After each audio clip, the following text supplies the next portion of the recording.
하나님께서 약속하신 대로 솔로몬을 복을 주셨는데 전무후무한 복을 주세요. 하나님이 열면 닫을 자가 없는 걸 믿기를 바랍니다.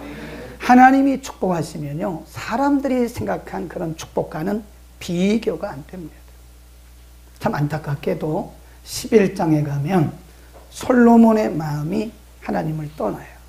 11장 8절에 보면 솔로몬의 마음이 하나님을 떠난지라 그랬어요. 11장 4절에 보면 솔로몬이 여러 이방 여인들을 후궁으로 데려오거든요. 그들이 솔로몬의 마음을 움직였어요. 그래서 솔로몬이 마음으로부터 하나님을 떠납니다. 그때로부터 솔로몬뿐만 아니라 솔로몬이 통치하는 나라들도 힘들어요. 오늘 새벽에 말씀드렸잖아요. 우리가 말씀대로 순종해서 하나님 뜻대로 살면 나도 복을 받고 내 주변의 사람들이 다 복을 받아요. 우리가 뭐가 되는 거죠? 축복의 통로. 그런데 내가 불순종하잖아요. 내가 말씀을 떠나잖아요. 내가 하나님과 역행하잖아요. 나도 불행, 내 주변 다 불행해지는 거예요. 누구 옆에 있느냐가 굉장히 중요합니다. 그래서 솔로몬을 보면서 우리가 느끼는 것이 뭐냐? 우리는 끝까지 잘해야 됩니다. 끝까지. 이게 진짜 잘하는 거예요. 솔로몬이 40년 통치를 했거든요. 초반부에, 중반부에 거의 말년에 이르기까지 솔로몬은 전무후무한 지혜와 하나님의 복을 받은 사람이에요. 인류 역사상 솔로몬만큼 복을 받은 사람이 없습니다. 그런데 11장에 와서 그 후궁들을 통해서 마음이 하나님을 떠나요. 완전히 추락해버려요. 하나님이 주변에 있는 나라들을 통해서 솔로몬을 다 대적하게 하고, 심지어는 여로보암이라고 하는 충성된 신하가 솔로몬 왕을 대적해요. 그리고 나라의 또 다른 나라의 왕이 돼요. 그 나라가 분열되는 거예요. 끝까지 잘해야 됩니다. 아멘. 우리가 끝까지 잘하는 사람이 진짜 잘하는 사람. 지금 모릅니다. 사람들이 말하기를 길고 짧은 것은 대봐야 한다 그러잖아요. 지금 믿음이 아무리 좋은 것 같아도 중간에 추락해버리면 그건 추락한 믿음이지, 그건 잘한 믿음이 아니에요. 끝까지. 끝까지가 언제죠? 우리의 생명이 다할 때까지. 하나님이 우리를 부르시는 그 순간까지 잘해야 잘하는 거예요. 우리가 끝까지 잘하려면 여러 가지 전제 조건이 있는데 그 중에 하나가 말씀을 잊어버리면 안 됩니다. 솔로몬이 왜 그랬죠? 3장과 9장에 보면 하나님께서 기브온에 2번 나타나셨어요. 그리고 7절, 8절, 9절에 하나님께서 열왕기상 9장 7절, 8절, 9절에 보면 하나님이 약속도 하시고 경고하셨어요. 내가 만일 내 말을 버리고 다른 신을 섬기면 너와 내 나라가 부끄러움을 당할 것이다. 그 말씀을 잊어버린 거예요.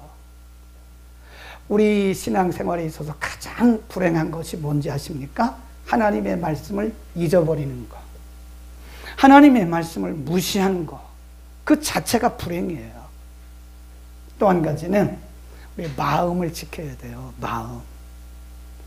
잠언 4장 23절에 보면 무릇 지킬 만한 것보다 내 마음을 지켜라.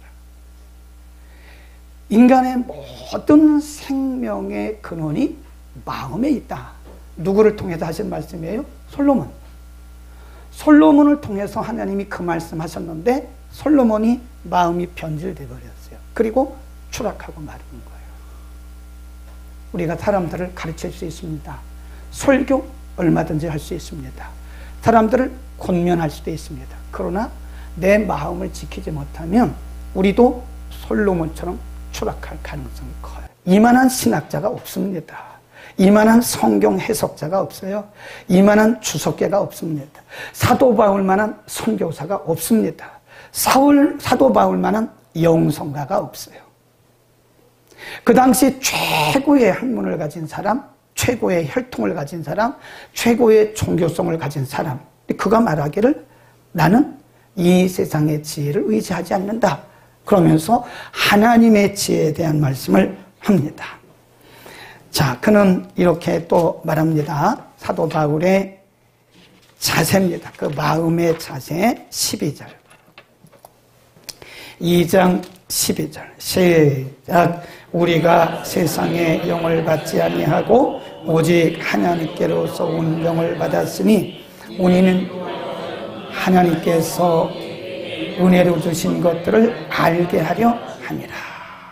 그 다음에 또 말하기를 우리가 이것을 말하거니와 사람의 지혜의 가르친 말로 아니하고 오직 성령의 가르치신 것으로 한다. 그랬습니다. 사도 바울의 고백입니다.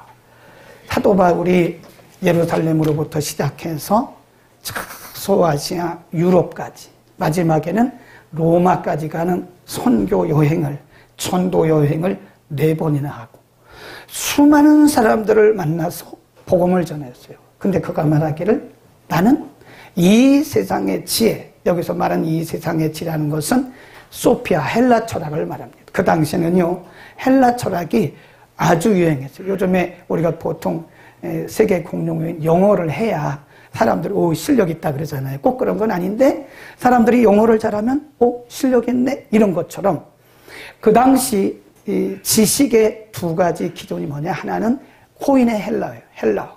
그 당시 헬라어를 못하면 이방인으로 사람들이 취급을 했고 보통 사람으로 취급을 해요. 그러니까 그 당시 코인의 헬라어를 하면 상당히 지식인이에요. 또 한 가지 지식인의 기준이 뭐냐? 헬라 철학입니다. 그 소피아 철학이라고 해요. 그래서 지혜라고 합니다. 소피아란 말이 지혜란 뜻이에요. 그 당시에는 그래서 지역마다 서원이 많았어요. 우리가 사도행전 19장에 보면 두란노 서원 나오잖아요. 이게 믿는 사람들의 서원이 아닙니다. 유대인들의 회당이에요, 회당. 유대인들이 모여서 서로 이렇게 얘기하고 또 가르치고 배우고 서로 이렇게 토론하는 그것이 바로 회당입니다. 그리고 서원, 두란노 서원. 그래요. 그 당시 사람들은 토론하는 것을 굉장히 좋아해요. 그걸 디베이트 하는 거예요, 디베이트. 유대인들은 아버지와 아들이 아주 굉장히 심하게 토론합니다. 네, 그 디베이트 하는 거예요, 디베이트. 유대인들의 문화는 디베이트 문화예요. 사람들과 막 토론을 합니다. 토론해요. 근데 사도 바울이 말하기를 자기도 다 해봤다 이거예요. 자기가 유대교회에 있을 때 유대인의 열성 있는 바리새인 중에 바리새인으로 그런 디베이트도 해봤고 율법도 가르쳐봤고 배워봤고 내가 할 거 다 해봤다 이거예요. 그런데 이 세상의 지혜로는 하나님을 모르겠더라. 그러니까 그가 하는 얘기가 다시 보세요. 그렇게 얘기를 합니다. 13절 우리가 이것을 말하거니와 사람의 지혜에 가르친 말로 아니하고 오직 성령에 가르친 것으로 하여 신령한 일은 신령한 것으로 분별하느니라. 15절 시작. 신령한 자는 모든 것을 판단하나 자기는 아무에게도 판단을 받지 않으냐라. 사도 바울의 신앙 자세입니다. 그가 빌립보서에서 뭐라고 그러냐면 나는 예수를 만나고 나서 이 세상의 모든 것을 다 배설물처럼 버렸다. 왜 그러냐? 내가 예수 그리스도를 만나고 나니까 예수 그리스도를 아는 지식이 가장 고상하더라. 그래서 그동안에 가지고 있었던 이런 디베이트 했던 거, 소피아 철학, 헬라어 이런 것들을 다 버렸어요. 그리고 그는 성령의 가르치신 지혜로 하더라. 그런 얘기입니다. 자, 2장으로 다시 갑니다. 2장 1절에 보면 이 사도 바울이 고린도 교회 성도들에게 이렇게 말합니다. 형제들아, 내가 너희에게 나아가 하나님의 증거를 전할 때에 말과 지혜의 아름다운 것으로 아니했다. 이 말은요, 이 말이 뭐냐면 그 당시 굉장히 유명했던 그리고 많은 사람들에게 배우고 가르쳤던 웅변술입니다. 웅변술. 그리고 지혜는 뭐죠? 조금 아까 얘기했죠? 헬라 철학이에요. 사도 바울이 고백하기를 여러분, 제가 여러분에게 나가서 말씀을 전할 때 사람에게 배운 웅변술로 하지 않았어요. 그리고 헬라 철학으로 하지 않았어요. 이렇게 말하는 거예요. 2절 보세요. 내가 여러분 중에서 예수 그리스도와 그의 십자가에 못 박히신 것 외에는 아무것도 알지 아니하기로 작정하였습니다. 내가 여러분 가운데 거할 때 약하며 두려워하며 심히 떨었습니다. 4절 시작. 내 말과 내 전도함이 지혜와 권하는 말로 아니하고 다만 성령에 나타나는. 그렇죠. 너희 여러분의 믿음이 사람의 지혜에 있지 않다는 것을 증명합니다. 그래요. 신앙에는요, 두 가지 양면이 있습니다. 양면이. 하나는 보이는 면이에요. 보이는 면. 이 보이는 면, 외적으로 보이는 면. 또 하나는 내적인 면, 보이지 않는 면. 우린 이거를 영적인 부분이라 그럽니다. 신앙에는 겉으로 보이는 게 있어요. 섬기기도 하고 어디 가서 봉사도 하고 기도도 하고 이런 거 겉으로 보이는 이런 외적인 면이 있고요. 아무도 모르는 하나님과 나밖에 모르는 내적인 부분이 있어요. 이걸 우리가 뭐라 그러냐? 영적인 부분이라 그럽니다. 이게 건강한 신앙생활을 하려면요, 이 두 부분이 균형을 맞춰야 돼요. 우리가 너무 보이는 것을 가지고 생각하고 내 생각, 내 지식, 내 경험으로 하잖아요. 그러면 이 신앙은 그쪽으로 흘러가요. 그래서 인본주의적인 신앙이 됩니다. 사람 중심이에요. 내가 하나님의 말씀대로 하지만 사실은 하나님의 말씀은 옆에 있는 거, 그냥 곁가지로 껴놓은 거고 내 생각, 내 뜻, 내 경험이 앞서요. 보이는 것이. 그러면 그 신앙은 인본주의 신앙이 됩니다. 또 이 보이는 것을 다 무시해요. 아, 보이는 것은 다가 아니라고. 영적으로 살아야 된다고. 그러면서 너무 영적 그러면 이 사람의 신앙은 틀림없이 신비주의가 됩니다. 신비주의가 돼요. 건강하지 못해요. 신앙은 너무 인본주의가 돼도 안 되고요. 너무 영적 그래가지고 너무 신비주의로 가도 안 돼요. 건강한 신앙은 뭐냐? 인본주의도 아니고 신비주의도 아닌, 그래서 잘 조화를 이루는 이 밸런스를, 이 균형을 잘 맞춰야 되는데, 근데 이 둘 중에 어디에 더 우리의 중심을 둬야 되느냐? 이게 중요한 거예요. 오늘 사도 바울은 말하기를 고린도 교회 성도들에게 나갈 때 내가 어떻게 나간 줄 아십니까? 내가 여러분에게 말씀을 전할 때 웅변술로 하지 않았어요. 내가 여러분에게 나가서 복음을 전할 때 헬라 철학으로 하지 않았어요. 당대 최고의 학자입니다. 최고의 종교인입니다. 최고의 율법을 알고 있는 사람, 율법사라니까요. 최고의 율법 선생. 근데 그가 말하기를 나는 이런 거 다 버렸어요. 그리고 성령이 가르치신 하나님의 지혜로 합니다. 그래요. 그러니까 인간의 지혜와 지식과 경험들을 다 내려놓고 나니까 그때로부터 성령이 역사하시는, 성령이 비춰주시는, 성령이 공급해주시는 성령의 지혜를 받게 되더라. 그래서 그가 말하기를 나는 성령의 나타남으로 합니다. 거기 보면요, 사도 바울이 뭐라 그러냐면 내가 여러분에게 나갈 때 두렵고 떨렸습니다. 다시 보세요. 거기 보면 고린도 교회 성도들이 두렵고 떨린 게 아닙니다. 3절, 2장 3절 시작. 내가 너희 가운데 거할 때 약하며 두려워하며 심히 떨었다. 이 떨었다는 것은 고린도 교회 성도들이 무서워서 떨었다는 게 아닙니다. 하나님, 내가 지금 고린도 교회 성도들에게 복음을 전해야 되는데 인간의 지혜로도 안 되고 인간의 경험으로도 안 되고 성령께서 나타나 주시지 않으면, 성령의 지혜로 임하시지 않으면 저는 아무것도 할 수가 없습니다. 라고 그 자신의 마음을 표현하는 거예요. 어떻게 보면 사도 바울이 대단한 학자잖아요. 오늘날 말하면 이런 신학자가 없어요. 이런 선교사가 없습니다. 이런 성경 해석자, 주석자가 없습니다. 그럼에도 불구하고 그는 늘 말씀을 전할 때마다 두려워 떨었다는 거예요. 왜 그러죠? 인간의 지혜나 지식이나 웅변술이나 철학으로 될 수가 없다는 거예요. 아멘. 우리는 성령의 지혜를 따라가야 됩니다. 그래서 사도 바울이 이렇게 또 가르쳐. 갈라디아서 5장입니다. 우리 잘 아는 말씀 308면입니다. 308면 갈라디아서 5장 쭉 가서 17절, 16절, 17절입니다. 16 시작. 내가 이르노니 너희는 성령을 쫓아 행하라. 그래야면 육체의 욕심을 이루지 아니하리라.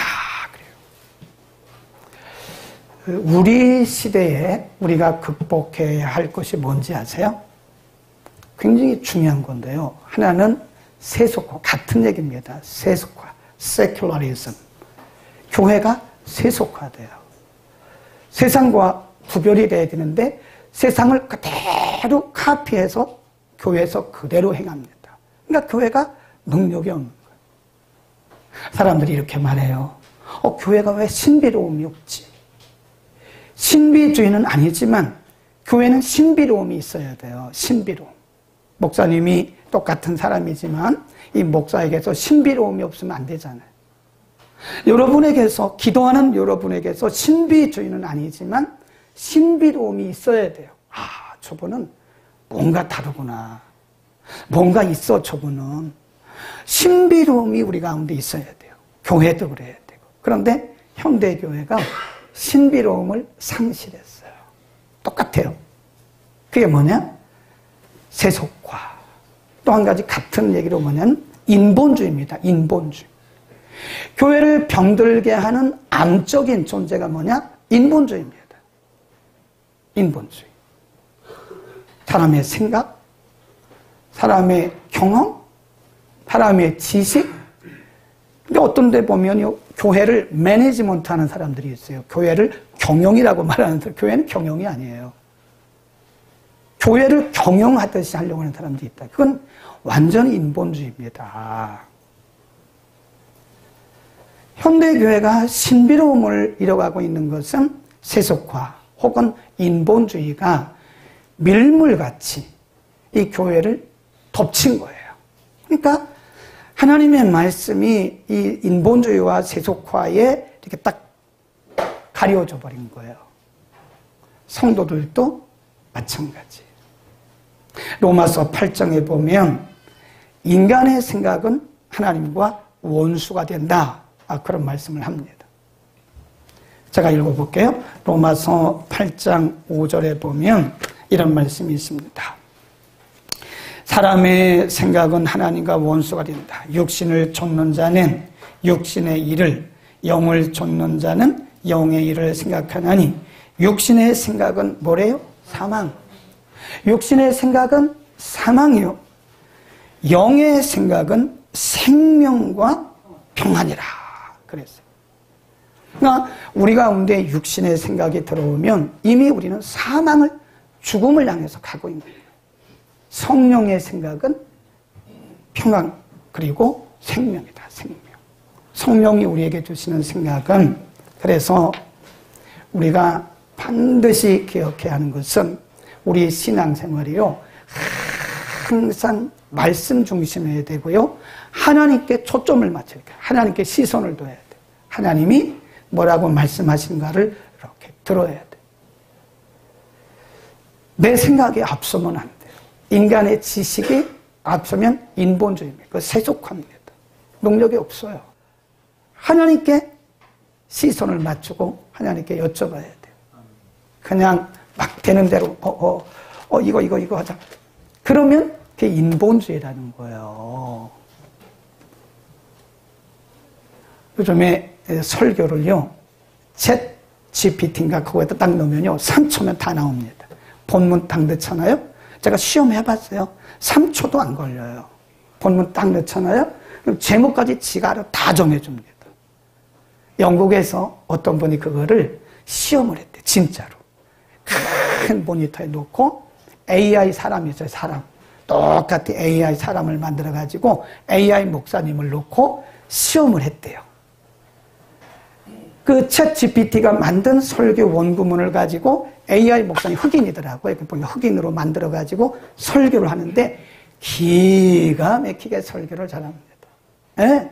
본문도 잘 인도하고 뭐 우리는 찾을 것도 없어요. 막 다 알아가지고 칙칙칙칙칙칙 하는데 기가 막히게. 근데 이렇게 보니까 기자가 이렇게 보니까 사람들이 다 졸고 앉았는 거예요. 설교는 너무 좋은 거예요. 내용적으로 너무 성경적이고 너무 철학적이고 너무 조직적으로 잘 된 거예요. 근데 그 속에 뭐가 안 들어갔어요? 영이 안 들어가요. 성령의 감동이 없는 거예요. 성령의 감동 절대 없습니다. AI는 컴퓨터에는 절대로 성령의 감동이 없어요. 그러니까 제가 다시 말씀드리는 거예요. 설교하는 제가 하나님과 성령의 음성을 듣지 않고 하나님과 이렇게 인카운팅, 이렇게 만남이 없이 그냥 해서 하면 할 수는 있지만 여기에 성령의 기름 부음이 흘러가지를 않는다. 여러분도 마찬가지예요. 우리가 신앙생활을 하면서 그냥 왔다 갔다 하고 예배드리고 내 생각대로 살고 내 계획대로 살면 종교인은 될 수 있어. 종교인. 당신 종교가 뭐예요? 나 기독교예요. 당신 신자예요? 나 그렇지는 않아요. 그런 분이 있다니까요. 네. 구원의 확신이 있어요? 그건 잘 모르겠는데 그게 뭐래요? 거듭났어요? 그건 더 모르겠는데 그건 뭐예요? 이렇게 물어본다니까 사람들이.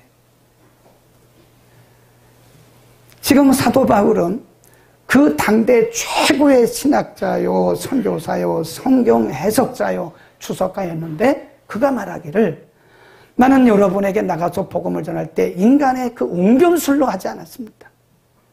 나는 사람들이 그렇게 좋아하는 헬라 철학도 쓰지 않았습니다. 나는 성령의 나타남으로 여러분에게 복음을 전했습니다. 라고 말하고 있는 거예요. 여러분, 우리는 인본주의를 반드시 벗어나야 됩니다. 어쩌면 저도 여러분도 지금 인본주의적으로 하나님을 섬기고 있는지 몰라요. 하나님 앞에 무릎 꿇고 그분의 음성을 들어야 된다는 사도 바울이 당대 최고의 학자였던 사도 바울이 그런 거 빌립보 3장에 보면 다 배설물로 여겼다 그러잖아요. 그리고 하나님 앞에 눈물로 기도하면서 하나님의 음성 듣기를 원했다는 거예요. 창세기 6장에 가보면요. 하나님께서 왜 홍수로 세상을 멸하셨는지를 말씀해요. 한번 잠깐 펴봅시다. 창세기 6장 앞에 있으니까요. 예, 창세기 6장입니다. 어쩌면 우리 시대가 이런 시대일 수도 있어요. 7면입니다. 7면. 앞에 부분에 있어요. 창세기 6장 1절, 2절, 3절. 함께 읽습니다. 시작. 사람은 땅 위에 번성하기 시작할 때에 그들에게 딸들이 나는 하나님의 아들들이 사람의 딸들의 아름다움을 보고 자기들의 좋아하는 모든 자로 삼은지라. 여호와께서 가라사대 나의 신이 영원히 사람과 함께하지 아니하리. 이는 그들이 육체가 되매라. 거기 보면요, 육체가 됐단 말이 있어요. 육체가 됐단 말은 오늘날로 말하면 육화됐다. 인본주의가 됐다. 하나님의 아들들, 다르게 말하면 하나님을 섬기는 하나님 약속의 자녀들이 사람의 딸들, 하나님을 모르는 사람들을 자기 아내로 삼는데 하나님의 뜻을 전혀 여쭤보지 않아요. 하나님, 이 자매와 결혼해도 됩니까? 하나님 앞에 여쭙지 않는 거예요. 거기니까 뭐라 그랬어요? 자기들이 좋아하는 자로 자기 아내를 삼았다 이거예요. 그 순간 하나님이 그 모습을 보시고 내가 이 사람들과 함께하지 않겠다. 이게 인본주의예요. 그리고 하나님은 결국 홍수를 통해서 그 당대의 사람들을 다 멸하셨어요. 저의 이야기입니다. 여러분의 이야기일 수 있어요. 우리가 평생 하나님을 섬긴다고 말했고, 내가 말씀대로 산다고 말했고, 내가 예수를 믿는다고 말했지만 어쩌면 지금 나는 내가 좋아하는 대로 하고 있는지도 몰라요. 내 생각대로, 내 뜻대로, 내 경험대로, 내 지식대로. 우리는 오늘 사도 바울을 통해서 반드시 기억해야 합니다. 이 세상의 지혜도 아니다. 관원의 지혜도 아니다. 누구의 지혜래요? 성령의 가르치신 지혜로. 아멘. 그래서 우리가 성령의 가르치신 지혜를 받으려면 반드시 기도해야 돼요. 기도 없이 우리가 어떻게 성령의 음성을 듣습니까? 우리가 하나님의 말씀을 깊이 묵상하지 않고 어떻게 하나님의 뜻을 깨닫습니까? 그러니까 요즘 성도들이요, 말씀 없는 신앙생활을 해요. 그러니까 잘못하면 나도 모르는 가운데 말씀을 막 벗어나는 거예요. 말씀을 막 벗어나고 나는 말씀대로 살고 있다고 착각을 하고 있는 거예요. 착각. 잘 생각해야 돼요. 저도 요즘 저를 돌아봅니다. 내가 정말 내가 좋아서 하는 건가? 아니면 하나님의 음성을 듣고 하는 것인가? 나는 내 어떤 야망을 위해서 일하는 것인가? 아니면 하나님을 위해서 하는 것인가? 물론 본인이 말하기를 나는 하나님의 뜻대로 한다고 말을 하겠죠. 나는 하나님의 음성을 들었다고 말을 하겠죠. 그러나 어쩌면 내 중심으로, 내 지혜로, 내 생각으로 할 수도 있다는 거예요. 우리 다 마찬가지잖아요. 성령의 지혜에 시선을 둘 수 있기를 축원합니다. 그리고 이제는 인본주의로부터 우리는 빨리 탈피해야 돼요. 그렇지 않으면 어쩌면 노아시대 같은 그런 모습으로 살다가 우리 주님 오시는 그날 정말 당황할 겁니다. 이게 아니었네. 기도하겠습니다.